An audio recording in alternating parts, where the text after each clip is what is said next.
The papyrus, put it on my table every month. I don't wanna be sad. Don't even try to hide it. No, I don't wanna lose it. And you see how it is, it's so inviting. The papyrus, we're all so alive. The papyrus. Welcome to Papyrus TV Africa. The headlines. Northeast APC support groups back Yakubu Dogara as Tinubu'S 27 running mate. Wike rejects political farmers, offers land to real farmers in Kwali. Oduwa People's Assembly wants Nigeria against ADA coalition. INEC meets with PDP leaders over leadership crisis ahead of NEC meeting. Fulani group Fodeco calls for inclusive decision-making, condemns negative media portrayal. Diri says riverine nature no longer a barrier to development as southern Ijaw infrastructure advances. Federal government partners push for 5% private sector job quota for persons with disabilities. A coalition of All Progressives Congress APC support groups from Nigeria's northeast sub-region has endorsed former Speaker of the House of Representatives Yakubu Dogara as President Bola Tinubu's running mate in the 2027 general elections. The coalition made the announcement during a gathering in Gombe on Monday, declaring Dogara as the most qualified candidate from the northeast to assume the position of vice president. The group emphasized that its endorsement of Dogara stems from his wide acceptability across ethnic and religious divides, as well as his extensive political experience. While Tinubu has already been granted an automatic second-term ticket by the party's leadership organs, Dogara has not publicly declared an intention to run for any office in 2027. At the end of the meeting, the coalition resolved to send a delegation to Abuja to meet with President Tinubu and formally present their resolution. The movement will operate under the hashtags #APC, #Dogara2027, #Tinubu Dogara, #ArewaZaBen2027. Minister of the Federal Capital Territory Nyesom Wike has warned that land within the FCT will only be allocated to real farmers committed to agricultural production, not to speculators disguising as farmers.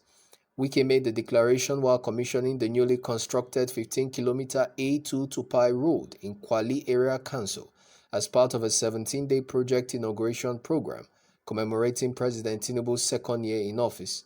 Wike emphasized that genuine farmers willing to cultivate land would receive full backing from the administration, including compensation for affected communities. He decried the trend of land hoarding by so-called political farmers who wait for development to resell land for profit. He thanked President Tinubu for the support given to FCTA, stating that success in governance comes from not just appointment, but consistent support from the principal authority. When people are happy, you too will be happy. When people are angry, you will not be happy, he added. The Oduwa People's Assembly (OPA) has issued a damning statement against the newly formed All Democratic Alliance (ADA), a political coalition reportedly spearheaded by former Vice President Atiku Abubakar. In a strongly worded message released by its leader Richard Olatunji Kayode, the group accused the ADA of being power-grabbing alliance of discredited politicians. Citing alleged records of corruption and poor governance, OPA named Nasir El-Rufai and Rotimi Amechi as symbolic of the political failures of the past. El-Rufai's tenure in Kaduna and Amechi's record as Minister of Transportation and Governor of Rivers State were criticized for their divisiveness and self-interest. Kayode warned Nigerians not to be deceived by the rebranding of these figures under a new political outfit, calling the coalition a continuation of the same old political games. The OPA urged voters to resist the other superficial allure and instead support leaders who exemplify accountability, integrity, and true national development. The internal crisis rocking the People's Democratic Party (PDP) has reached the Independent National Electoral Commission (INEC) as an acting national chairman. Omar Damagum led a high-powered delegation to a closed-door meeting with INEC chairman Professor Mahmood Yakubu on Monday, June 23rd. Joined by PDP governors Bala Mohammed Bauchi, Shey Makinde of Oyo, Caleb Muftwang of Plateau, and Dauda Lawal of Zamfara. as well as leaders like former Senate President Bukola Saraki and Senator Ben Obi. The PDP sought clarification on INEC's stance that the letter notifying it on the party's June 30th National Executive Committee meeting was improperly signed. INEC had rejected the letter signed solely by Damagum, noted it must be co-signed with the party's national secretary. This is complicated by the fact that Samuel Anyanwu and Ude Okoye are both claiming the position, with Anyanwu reportedly enjoying the backing of FCT Minister Nyesom Wike, while Okoye is supported by several PDP governors. After the meeting, Damagum described the talks as very, very fruitful and promised further internal consultation within the PDP before the next meeting. The Fulbe Development and Cultural Organization FUDECO has called on government authorities across Nigeria to always consult Fulani leaders and stakeholders before making decisions that affect the pastoralist community. This demand emerged during a one-day workshop in Ilorin, Kwara State focused on farmer-herder conflict and nomadic education. Guest speaker Dr. Emmanuel Wakon praised the Fulani as a peaceful and industrious group, but blamed the media for contributing to their stigmatization. He commended Kwara State Governor Abdurrahman Abdurazak for reducing herder-farmer clashes in the state and supporting nomadic education initiatives. FUDECO chairman in Kwara Honorable Saliu Omar Sanda said the Fulani community must begin to tell its own story to correct widespread misinformation. He noted that nomadic schools have helped integrate Fulani children into formal education systems. Governor Abdurazak, represented by Alhaji Saadu Salahu, emphasized peaceful coexistence as a prerequisite for development. The Emir of Ilorin's representative also echoed the call for harmony among ethnic groups in the state. Bayelsa State Governor Doye Diri has declared that ongoing road and bridge projects in southern Ijaw have disproved the notion that the state's riverine terrain is too difficult for meaningful infrastructure development. During his thank you tour to Oporoma, he assured residents that all current ongoing projects, including the 600-meter Angiama-Oporoma Bridge across the River Non, will be completed by the year's end. They will recounted the progress of the Yenagua-Oporoma-Ukubie Road, the spur to Otwan, and the Angiama-Enewari Road, which critics had claimed were politically motivated.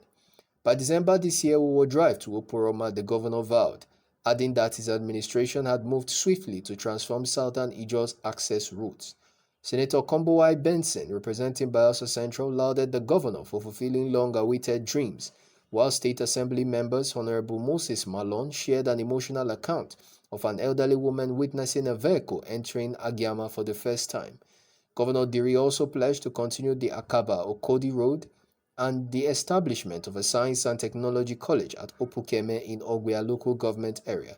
He praised the legacies of late former Governor Melford Okilo and President Goodluck Jonathan, asserting that his administration stands for people-oriented governance and not violent politicking. The federal government, Jobberman Nigeria, and the MasterCard Foundation are calling on private companies to reserve at least 5% of jobs for persons with disabilities to promote inclusion and national development. The call was made at a roundtable on technology and employment inclusion in marginalized contexts in Abuja, organized under the Young Nigeria Works program. Mohammed Abba Issa, the President's Special Assistant on Special Needs and Equal Opportunities, urged an amendment to the National Disability Act to extend the existing 5% quota in public institutions to private companies. He decried the exclusion of persons with disabilities and internally displaced persons from digital employment and called for systems that guarantee equitable access. Jobberman CEO Hilda Kabushenga commended initiatives like tax breaks for inclusive employers, while MasterCard Foundation Nigeria's country director Rosie Finn said inclusion must be a central agenda, not a side issue. A new report presented at the event showed that 90% of employers don't hire from marginalized groups and 72% have no inclusion strategy. It cited barriers such as discrimination, low digital skills, and poor infrastructure, but noted that many PWDs and displaced women have created work for themselves in creative and agricultural sectors. The papyrus,